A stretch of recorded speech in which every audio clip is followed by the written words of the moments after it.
আজি নতুন বছৰ বুলি আপোনালোকলৈ গুড় আৰু আটাৰ এটা হেলদি কেক খাবলৈ বহুত টেষ্টি ৰেচিপিটো লৈ আহিলো আহকচোন চাও কেনেকৈ বনালো এয়া অলপ নাটস লৈ ললো বিভিন্ন ধৰণৰ নাটস আছে তাত খেজুৰ খিসমিস সব আছে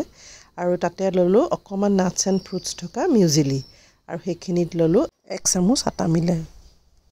এতিয়া এটা বাউলত এক কাপ আটা ললো আধা কাপ ললো সুজি 1 teaspoon দিলো বেকিং পাউডাৰ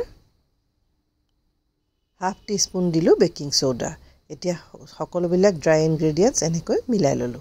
এই ৰেচিপিটো মই মোৰ ননদৰ পৰা শিকা দেই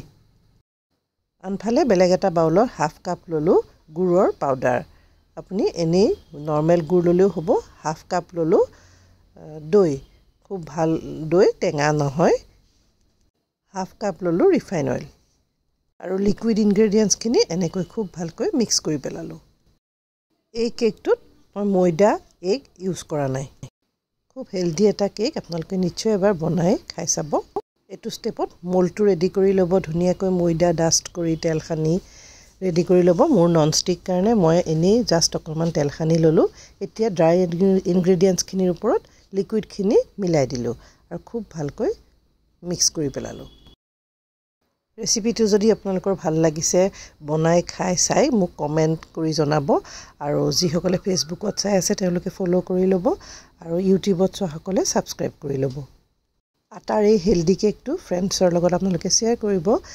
আপোনালোকে যদি মিক্সাৰটো মিক্স কৰোতে অলপ ডাঠ হয় তেতিয়া হলে আধা কাপৰ পৰা এক কাপলৈকে আপোনালোকে গাখীৰো মিক্স কৰিব পাৰিব মই প্ৰায় এক কাপৰ ওচৰাচৰি গাখীৰ মিক্স কৰোতেহে এটা ধুনিয়া কোয়ান্টিটি কনসিস্টেন্সি পালো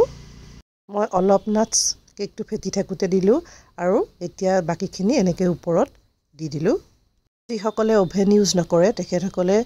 খুব ধুনিয়াকৈ প্ৰেসাৰ কুকাৰ বা কেৰাহিটো বেক কৰিব পাৰিব মই পিছে 150 ডিগ্ৰীত 45 মিনিটস ওভেনতে বেক কৰিছো চাওকচোন কিমান সফট হৈছে